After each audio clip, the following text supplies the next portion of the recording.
Hello everybody, welcome to Eileen's Craft Nook. For those who are new, welcome. For those who are coming back, welcome back. Today I have this pumpkin mold, and it has, if you look on the inside, it does have like a pumpkin face here, a jack-o'-lantern face. So I thought we'd do this, and we'll keep it pretty simple. This will be a beginner-friendly project. I'm going to use orange mica. I hadn't decided if I wanted to try some. I do have a glow-in-the-dark orange, but I think I might just stick with the orange mica. I might add some of the glow-in-the-dark orange to it. I do have this here glow-in-the-dark orange, so I might do a little bit of mix of both. I'm going to use my green mica for the stem, and I'm going to use my black mica for his face. So I'm going to go ahead and get started. I'm going to grab a brush, and I'm just going to turn him right inside out so that I can access the face better. So I'm going to start with the stem. I'm just going to use my green mica, and I'm just going to paint right inside the stem.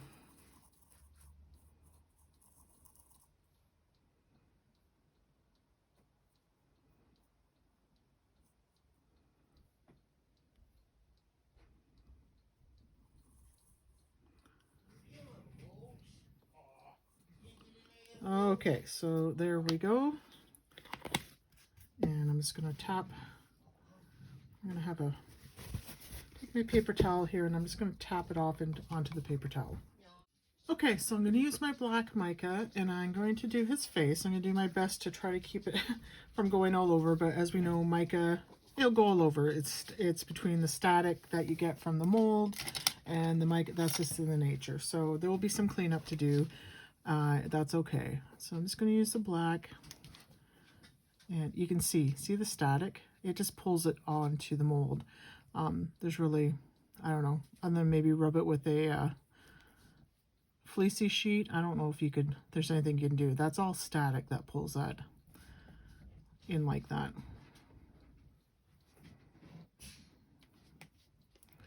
There's not a lot of detail in this, so it won't be too hard to clean up. I'll just take my paper towel, put a little bit of the 99% alcohol, and just wipe down the areas that I don't want the mica to be on. And I find like this is a very soft rubber, this mold, and I find they're even more staticky than the ones that might not be like this soft stuff.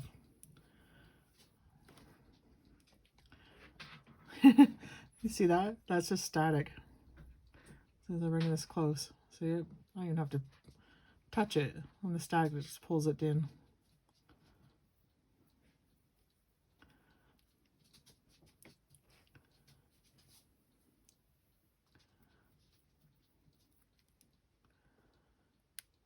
Okay, so the end of summer fast approaches. I think it's actually, I think it's tomorrow. I think, today's the 22nd. So by the time you guys see this video, it will be fall here in part of the world that I live in. I know that some places are moving from winter to spring. I think it must be. I know Australia is in winter, so I'm going to say they must celebrate spring before their summer. Not sure.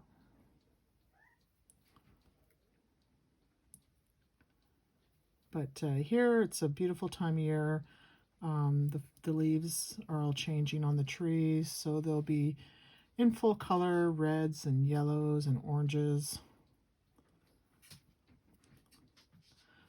Our little treat before everything goes into hibernation for the winter and the snow falls. Okay, so that's the black. And I'm just cleaning my brush off here, and I am going to take my paper towel, and I have my alcohol, and I'm just going to go around and clean off the excess. I'm just going to clean off the excess where I don't want the color to be. So I'm just going to work on that, and as you can see, I will be right back. All right, now we have I have the resin mixed up, so I'm going to add some of the orange mica.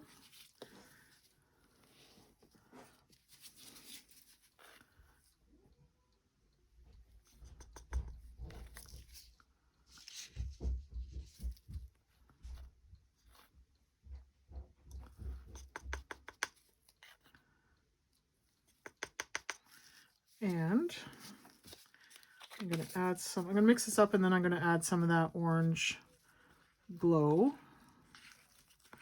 So let's see how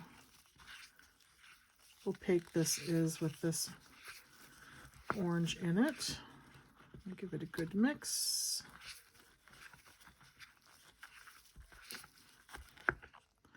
It's pretty orange. All right, now this is pretty fluorescent-y, so and you need a good shake. I've noticed that it tends to stick on the bottom, so if you have this stuff, make sure you're getting all that paste off the bottom. You might want to give it a good couple taps in your hand to loosen it up so you get that pigment color going all through it. Okay, and I'm going to add quite a bit to that. And we'll give it another stir. I don't expect this to impact the color a whole lot, but it will give it a glow, hopefully. Hopefully it'll give it that glow. So just get this stirred up, and then we'll add it to our pumpkin. All right, pour this in. Hopefully I have enough. I just want to be careful because this is kind of wobbly, so I want to make sure it doesn't get knocked over. Pour that in. Before I get too far, I just want to poke that down a little bit, make sure that went right into that stem that's in the bottom with no bubbles. So I'm just going to do that. And then we'll finish pouring.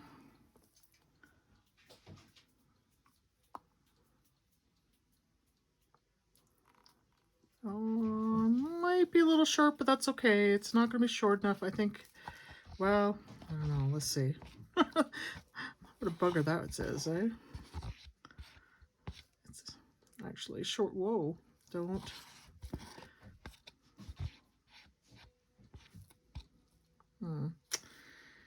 Oh, I should probably finish. Should make more and finish that up. Really don't want to, but I'm going to, just because I'm going to find something else. So if I'm going to make up a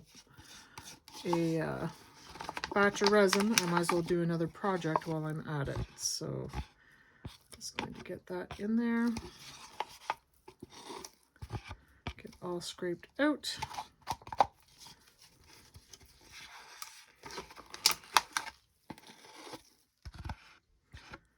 Yeah, normally if it was pretty close to the top, I wouldn't worry about but there's probably a good 1/4 of an inch between where this poured to and the top of the mold. So I think I will. But this mold you need to be very careful with so it doesn't topple over on you. Okay.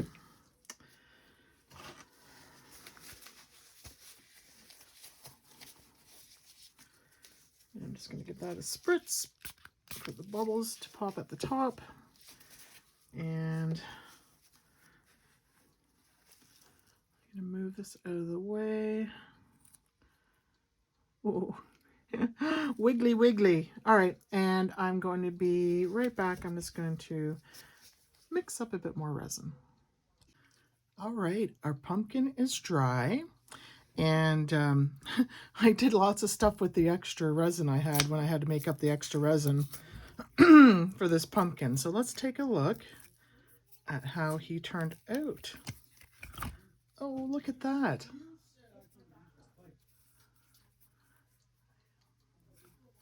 once I poured this, I got worried that it was going to flash cure because this is a fairly deep mold, and I wasn't using the deep pour resin, but I have the windows open in my room, so it's actually cooler in here, and it was fine. It was fine. Look at that. I wonder if he glows in the dark at all. He is so cute. Perfect for a tier tray or just to put out on your counter for Halloween. You notice that the mouth and the nose, those are matte. That's because it's matte in the mold. Now, if you want to make this shiny, you could put some varnish on it.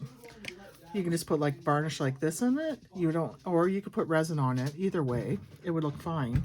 But you know what? I want to put my light on this to kind of see if we can get, we'll test to see how it glows. But while we're doing that, let's take a look at a couple of the other things. I did these little pumpkin charms. They're a little flexy, but I did those. They could be cute little necklaces, earrings, anything like that. You can see these.